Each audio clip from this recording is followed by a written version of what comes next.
আর একটা দোয়া শিখায় দেই, ইনশাআল্লাহ এই দোয়া করলে রিজিক তো বাড়বেই ইনশাআল্লাহ, আপনার যত ঋণ আছে ইনশাআল্লাহ আল্লাহ পাক শোধ করে দিবে। বিশ্বাস করলেন না? এই দোয়া শিখাই দিচ্ছি, এজন্য আমাকে হাদিয়া দেওয়া দরকার, স্পেশালি আমাকে এখন হাদিয়া দেওয়া দরকার। একটা গুরুত্বপূর্ণ দোয়া শিখাই দিচ্ছি। আলী রাদিয়াল্লাহু আনহু বলেছেন, কোনো ব্যক্তির যদি পাহাড়ের সমানও ঋণ থাকে, এই দোয়া যদি আমল করে আল্লাহ পাক ওই ঋণও শোধ করে দিবেন ইনশাআল্লাহ। ঋণ কেমন জানেন? ওই যে এখন মানুষ ঋণ নিচ্ছে 1 কোটি টাকা ব্যাংক থেকে, 2 কোটি টাকা ব্যাংক থেকে, হ্যাঁ, কত বছর, 10 বছরের জন্য, 20 বছরের জন্য বাড়ি করছে, তাই না? তার ধারণা এমন যে সে মারা গেলে তার ঋণটা কেউ না কেউ শোধ করে দিবেই দিবে, তাই তো? আর আল্লাহর রসুল কি বলছেন দেখেন, একজন মারা গেছেন, নবী সাল্লাল্লাহু আলাইহি সাল্লামের সময় একজন মারা গেছেন। তো নবী করিম সাল্লাল্লাহু আলাইহি সাল্লাম বলছেন, এই ব্যক্তির কি কোনো ঋণ আছে? একজন সাহাবী বলেন, হ্যাঁ ইয়া রাসূলুল্লাহ, তো ঋণ আছে। নবীজি বললেন, তোমরা ওর জানাজা পড়ো, আমাকে ডেকো না। তোমরা ওর জানাজা পড়ে নাও, আমি জানাজা পড়তে চাচ্ছি না। আমি এখন কেমন করে আপনাকে বুঝাবো ঋণ কত ভয়ঙ্কর জিনিস। আপনি যে ব্যাংক থেকে 3-4 কোটি টাকার লোন নিয়ে রাখছেন, লাখ লাখ টাকা লোন নিয়ে বসে আছেন, দিব্যি সুখে বসে আছেন, এমন চিন্তায় যে আপনার মৌত হবে না।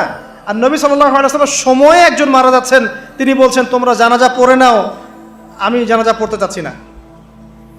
মানে ঋণগ্রস্ত ব্যক্তির জানাজাও তিনি পড়তেন না। তারপরে একজন এসে বললেন, ইয়া রাসূলুল্লাহ, আমি তার ঋণ শোধ করে দিব, তার যা ঋণ আছে আমি শোধ করে দিব। তখন নবী এসে জানাজা পড়লেন সাল্লাল্লাহু আলাইহি ওয়াসাল্লাম। তা আপনার এই কোটি কোটি টাকা ঋণ শোধ করার লোক তো রেডি আছে নাকি? আছে না? সমস্যা নেই, আপনার জানাজা পড়া হবে। কারণ হুজুরকে আপনি 5,000 টাকা দিবেন, হুজুর জানাজা পড়াই দিবে, কোনো সমস্যা নেই। তারপরে আপনার মিলাদও হবে, আপনার একটা বড়সড় দোয়াও হবে ইনশাআল্লাহ। কিন্তু আল্লাহ পাক বলেছেন যে শহীদ, আল্লাহর পথে যুদ্ধ করে শহীদ হয়েছে, এই ব্যক্তির আত্মাও ঝুলে থাকে যতক্ষণ পর্যন্ত না তার ঋণটা শোধ করা হয়। এবার বলেন আমি কি বুঝাবো আপনাকে? আর কিছু বলতে হবে? তো এখন সেই দোয়া শিখাচ্ছি আপনাদেরকে, যে দোয়া শিখলে আপনারা ঋণ থেকে বাঁচবেন ইনশাআল্লাহ। কত দিবেন বলেন? আচ্ছা, হ্যাঁ, এই তো, শুকরিয়া। দোয়া করবেন যেন আল্লাহ পাকের দিনটাকে আল্লাহর জমিনে প্রতিষ্ঠা করতে পারি। আমার সাথে বলেন, দোয়াটা হচ্ছে আল্লাহুম্মা ইকফিনি বিহালালিকা আন হারামিকা ওয়া আগনিনি বিফদলিকা আম্মান সিওয়াকা। এই দোয়াটা ছোট না, এটা মুখস্থ করবেন, সেজদায় পড়বেন, নামাজের সেজদায় পড়বেন, আত্তাহিয়াতু দরুদ শেষ তারপরে পড়বেন, নামাজ শেষে হাত তুলে করবেন, যখন তখন শেষ রাতটা করবেন। ইনশাআল্লাহ দেখবেন আপনার ঋণ বলতে কিছু থাকবে না ইনশাআল্লাহ। যদি থাকেও, বড় কোনো ঋণ থাকেও, আল্লাহ পাক অন্য কোনো মাধ্যমে এটা শোধ করার ব্যবস্থা করে দিবেন ইনশাআল্লাহ। ইনশাআল্লাহ।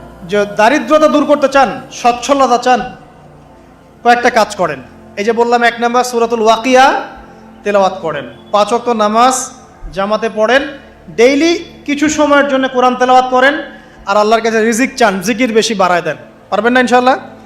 আমার জীবনে এমন ঘটনাও ঘটেছে, এটা এখন গল্পটা মনে পড়ে গেল তাই বলছি, যে 1,20,000 টাকা ঋণ আছে আমার, শোধ করার কোনো অপশন নাই। আমার কাছে, আমার চোখে ধরা পড়ছে না যে 1,20,000 টাকা আমি কেমনে দিব। কি হলো, হঠাৎ করে আমরা একটা সার্কুলার দেখলাম যে সারা বাংলাদেশে ইসলামিক ট্যালেন্ট খোঁজা হচ্ছে।